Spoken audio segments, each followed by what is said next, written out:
Merci. Monsieur Patrick Hexel, rapporteur spécial, vous avez la parole pour 5 minutes. Merci beaucoup, Monsieur le Président, Monsieur le rapporteur général, mes chers collègues.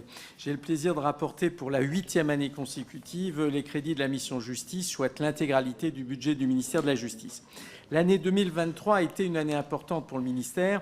Elle a vu l'aboutissement de près de 2 ans de réflexion et de concertation autour de l'avenir de l'institution.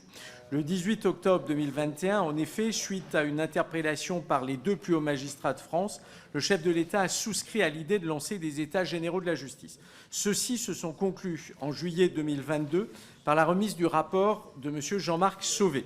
Ce dernier dresse un tableau extrêmement sombre de la justice: dégradation de l'institution judiciaire, souffrance du personnel, incompréhension des justiciables.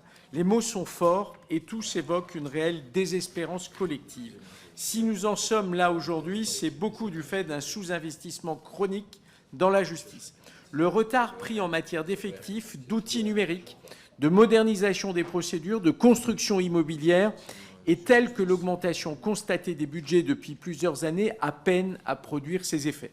Si l'on rajoute à cela un cruel défaut de pilotage du ministère, l'augmentation des budgets tardera malheureusement à améliorer significativement le service public de la justice. Pour autant, la loi de programmation et d'orientation du ministère prévoit des augmentations importantes. Le projet de budget 2024 respecte cette trajectoire. Il s'agit d'un budget en augmentation à hauteur de plus 13,72% en autorisation d'engagement et plus 5,1% en crédit de paiement. Hors contribution au compte d'affectation spéciale, les crédits de paiement du ministère de la Justice s'établiraient à 10,08 milliards d'euros en augmentation de 503 millions d'euros par rapport à 2023. Dans le détail, pour ce qui est des crédits hors titre 2, c'est le programme Justice judiciaire qui porte l'essentiel de la hausse des crédits.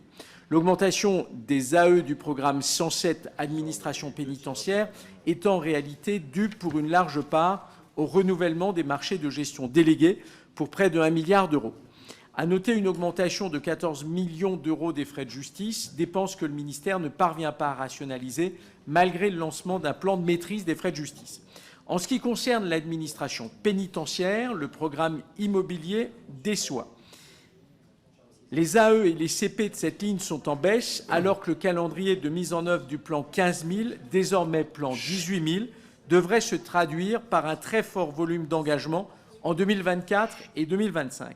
C'est l'inverse que l'on constate, avec des crédits d'investissement qui diminuent pour 2024 de l'ordre de 60 millions d'euros en AE et de 32 millions d'euros en CP. Pour 2025, c'est un véritable trou d'air qui est prévu, avec une chute de près de 80% des AE à 148 millions d'euros, avec une remontée prévue en 2026 à près d'1 milliard d'euros, liée en grande partie à la très lourde réhabilitation de la prison de Fresnes. Si ces variations sont normales en matière de grands projets d'investissement, c'est le calendrier qui interroge. Ces signaux confirment le retard pris dans le plan de construction de places de détention, comme j'ai pu le détailler dans mon rapport d'information du printemps dernier. En ce qui concerne les emplois, en revanche, les hausses sont les bienvenues. Pour le programme 166, les dépenses de personnel sont en augmentation de 8,8% par rapport à la LFI 2023, notamment au titre de la création d'emplois. Pour ce qui est du programme 107, la hausse de 5,7% des crédits de titre 2 est liée notamment à la création de 447 emplois supplémentaires ainsi qu'aux mesures catégorielles nouvelles dont bénéficient les personnels pénitentiaires.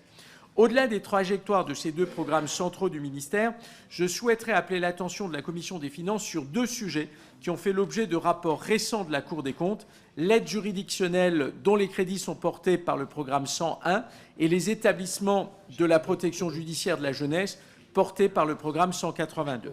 L'aide juridictionnelle a vu son coût augmenter de 13% par an depuis le 2017, alors que le nombre de dossiers acceptés a été globalement stable. Cette dépense devient difficilement soutenable et le ministère ne s'est pas doté d'outils lui permettant de réguler et de piloter cette dépense. La Cour des comptes souligne que le seul procès des attentats de novembre 2015 à Paris a entraîné une dépense d'aide juridictionnelle de 54 millions d'euros, avec un niveau très élevé de rémunération de certains avocats. Une doctrine d'octroi plus précise devrait pouvoir être élaborée. En ce qui concerne la protection judiciaire de la jeunesse, il convient de souligner que le plan gouvernemental de création de 20 centres éducatifs fermés supplémentaires est coûteux. Chaque CEF représente un investissement initial évalué à 4,5 millions d'euros, porté à 6 millions mi-janvier 2023. Là encore, le pilotage et le suivi interrogent. En conclusion, si l'on suit la trajectoire détaillée dans la loi de programmation, la justice aura vu son budget augmenter de plus de 5 milliards d'euros entre 2017 et 2027. Mais pour l'instant, le ministère de la Justice peine à transformer l'essai et à améliorer rapidement les délais de jugement, la qualité des décisions rendues ou bien encore réduire le taux de surpopulation carcérale qui s'élève à 140% dans les maisons d'arrêt aujourd'hui. On l'a vu à l'issue de l'épisode dramatique des émeutes urbaines, nos citoyens ont une exigence légitime vis-à-vis de leur justice. Celle-ci ne semble toujours pas satisfaite. Pour ces raisons, j'émets un avis défavorable à l'adoption des crédits de la mission. Cet avis a pour objectif d'alerter le ministère sur la nécessité d'améliorer enfin efficacement son pilotage, ce qui est loin d'être le cas. Je vous remercie. Merci.